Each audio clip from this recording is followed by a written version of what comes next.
Uma ngquku utshela abagengeshe untombezi yamncumela usibhamso godo umathe omonye okhafulo sokubonile umzukulu uganana nisibona umalo kwazana. Ngicela ukunibingelela ababukeli bokusibonisa amathongo channel. Ngibingelele kuwena osanda kusubscribe, ngibingelele kuwena wonke umuntu okufinyelela kena le video esiqopha njengamanje. Ngibonge kuwena futhi oyingxenye yalesitimela esihambayo.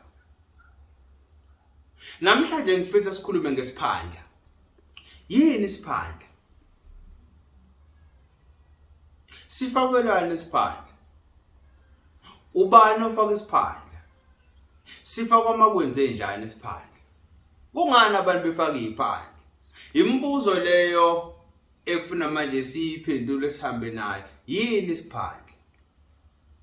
Isiphandla makusuke sekuhlathwa imbuzi, isikhumba sayo uyasika embuzini bese ufaka kuphi esandleni, kube ibhengela lasesandleni. Isiphandla leso. Uma usika isiphandla usika ngokuhlangothi lwakho ozaleke ngayo, ngokwesizinda sakho osekeleke ngaso noma ozaleke kusona. Uma umuntu esuke ezalelwe komalume, isiphandla usifaka esinxeleni. Kanjalo noma sesikelwa futhi isiphandla sakho usikelwa kuphi? Ohlangothini lwesinxele lwembuzi. Kungani kuba njalo? Ingoba yena usuke lapha ekhaya ezalwa indodakazi. Uma esuke ezalwa indodakazi bese kubukeka imbewu emlethile, ukuthi imbewu emlethile umuntu wesifazane lapha ekhaya ngokwesisekelo sakhe. Uhlangothi lomuntu wesifazane ekhaya lokuphi? Lusesinxeleni. Ngakho ke mawusukuzaleke komalume isiphandla sakho usifaka kuphi? Esinxeleni, ngoba imbewu noma indlela osuke ufike ngakho sokuyindlela kama. Uma uhlangothi lwakhe lokuphi? Lusesinxeleni ngokusinda sakuphi? Sasekhaya. Ebese kuzoba khona umuntu mesuke ezalelwe kubo, isiphandla usifaka kuphi? Esidleni.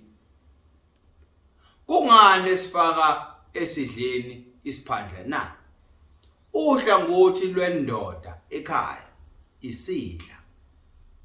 Manje kuyabukeka ukuthi ke isisekelo esizala lo mntwana uze ngobaba la ekhaya, ngesimo sokuthi umama nobaba bashadile bacaca. Ebese isiphandla esifaka kuphi? Esidleni, ngoba uhlangothi lwendoda ekhaya lokuphi? Isidla. Manje ingakho ke kushiyana ukuthi isiphandla uthola ukuthi ke mawuzaleke komalume isiphandla usifaka esinxeleni, mawuzaleke ekhaya isiphandla usifake esidleni. Kubukeka imbewu ngokwesimo sesisekelo ukuthi yipi ekukhiqizile bese isiphandla usifaka lapho. Ngithi angicacise ngoba kunabantu abangazi ukuthi yindaba isiphandla umuntu umezalelwe komalume asifake esinxeleni, ozalelwe kabo basifake esidleni. Kukhona ukuthi abantu bayakwazi umshana usifaka esinxeleni, omunye mangabe ingane mangabe kuyikubo isiphandla sifake kwa right esidleni, but ke bebengazi umsuka walokho yini. Engakho ngikucacisa namhlanje. Isiphandla sibalekile mawusuke wenze umsebenzi, ngoba isiphandla sincamashini nenyongo. Isiphandla isona esiba ufakazi, isona esiba isitembu sokuthi umsebenzi uwenzile kuphi? Ekhaya. Nakhona futhi isiphandla makusuke kwenza umsebenzi sifakwa umnikazi womsebenzi namalunga omndeni asekhaya. Hayi ukuthi ngaqhamuka nje umzala abona umsebenzi uhambe kahle usezofuna ukufaka isiphandla sala ekhaya ebengasekelekile la ekhaya. Qhamuke ngisho ihlobo nje sesithi sizofaka isiphandla. Cha, sikwazi siqhamuke sizofaka isiphandla uma ngabe ngempela lo umsebenzi ungasithinti. Isiphandla sifakwa umuntu osuke ethinteka ngokwesimo somsebenzi nangokwesimo somsamo. Manje sike sibona abantu iziphandla sebezithenga, bezidalela umkhokha, bezidalela amabhadi ngoba thina njenganabantu abamnyama asisifaki isiphandla singashiselwanga impepho. Awusifaki futhi isiphandla sembuzi ongayazi. Awusifaki futhi isiphandla esingakhulunyelwanga sakuthinta nawe. Sike sibone ke abantu behamba beyothenga iziphandla. Like umuntu athenga isiphandla angasazi. Sithenga njalo isiphandla ongasazi. Ngoba isiphandla kufuna ufake esakini esihambisana nenyongo yakini. Omunye uzobuza ukuthi isiphandla kufuna usifake isikhathi. Isiphandla kufuna usifake nje isiphandla. Ngeke kulokube nesikhathi sokuthi isiphandla uyakala kufuna usifake isikhathi esingakanani isiphandla somsebenzi wakini ngoba khombisa lento uyayithanda uyinyezi ngayo. Mangabusa emsebenzini uthinta ukudla isiphandla uyasifihla uyasikhava ngoba lezi zinto uyazazi ukuthi ke isiphandla singcolile wathi isiphandla siyaqhathaka lento ingene ekudleni. Uyasikhava isiphandla sakho uqhubeke nomsebenzi owenzayo. Ngoba isiphandla siwumhlahlandlela, siwumkhombandlela nesizinda osukusekeleke ngaso kuthina abantu abamnyama. Ngoba obheka ngisho ingane igule ekukhaleleka isiphandla sasekhaboni namayizaleke komalume yenzele imbeleko ifakwe isiphandla mangabe ekushadiwe. Sibalekile isiphandla. Manje ke babukeli ke bokusiphandla samathongo bekithi angiyithinte le ndaba yesiphandla ukuthi sibalekile isiphandla kufanele kuphela unyaka isiphandla ungasifakile. Ngoba ukufaka kwakho isiphandla mawusuke wenza umsebenzi lokho kukodwa kuyakhomba ukuthi ke onyakeni okwazile ukuxhumana nedlozi lakho, okwazile ukuxhumana nabantu abadala bakini, nabantu abakwembethe nje ngokubenzela umsebenzi. Manje ke ngifisa mina sikhulume ngokuthi okay nasi isiphandla sosifakile ngisaqashuka usenze njani? Uyasithatha isiphandla usibeke uhambe naso ekhaya ufike ekhaya usishise noma usifake empondweni etsikeni. Mawusuke usumdala kahle kahle mawuthi uyabheka lapha emsamo isebungcweleni bedlozi.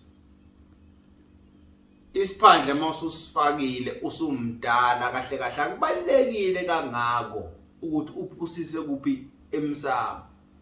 Ngoba isiphandla siyasifaka bese impilo yethu iphinde iyaqhubeka bese kube khona izinto esizenzayo nje thina nesiphandla sosifakile. Leso siphandla sakho akusalungela ukuthi uphinde usibuyisele emsamo umdala ngoba izinto esizenza kwesisikhathi azivumeli ukuthi ke isiphandla sisibuyisele kuphi emsamo. Kodwa isiphandla umuntu ongathela isiphandla asibuyisele emsamo ingane encane ngoba ingane encane isuke isahlambulukile, ingane encane isuke ngakakwenzi nokungcola. Isiphandla sayo silungile mangabe sihamba siyakuphi emsamo ngoba ingane futhi ngesandla sayo isuke ngakakwenzi okungafanele, isuke isaqondile. Manje imbukelo kwesibonisa samathongo channel ngifisa mina ukuthi ungangizwa kabi ngoba lento engiyikhulumayo ngifisa nawe uyibuke ngale ndlela engiyibuka ngayo. Emsamo ipulpit, indawo engcwele, it's an altar. So leya ndawo leyana awubuka isiphandla sakho mawususifakile izinto ozenzayo. Ngifisa nje ubuke izinto ozenzayo mawusufaka isiphandla. Uyeke umsebenzi uhambe kahle wasifaka isiphandla sakho but ke buka izinto ozenzayo impilo yakho seyibuyele kwinjwayelo. Wenza nocansi nezandla zakho. Uyayibona lento engifisa ukuthi uyibuke nawe bese nawe ngifuna ukuyibona ngabe hayi isiphandla sakho asifanele ukuthi ngempela usibuyisele emsamo. noma ngabe kuthiwa sowuganiwe noma kuthiwa sowuganile, kodwa bheka izinto ozenzayo nokwenza kwakho. Yes, kukhona ukuhlambuluka vele ukuthi laba baganile nabaganene bahlambulukile what but ke awubuke ukwenza nokwenzeka kwezinto. Isiphandla le ndawo iyahlonishwa, akuyona indawo ukuthi uhambe sekuyona noma yini nokungafanele ukuse khona bese ngoba uthatha uyisela, cha hayi kanjalo. Manje mina mbukelo wasibona samathongo ngifisa ukuthi yonke into uma uyibuke ngokweso ledlozi, uyibuke ngeso lokuhlambulukela abantu abadala nangokuhlambulukela umsaba, nokwazi nje ukuhlukanisa ukuthi lokhu kufanele kube kanje, lokhu kufanele ukwenza kanje, uzicabangele nje wena. Isiphandla sibalekile, isiphandla kufanele singabe silesikhathi ungasifakile. Asihlabeli sikhumbula abantu abadala, sithethe namacala okhokho bethu.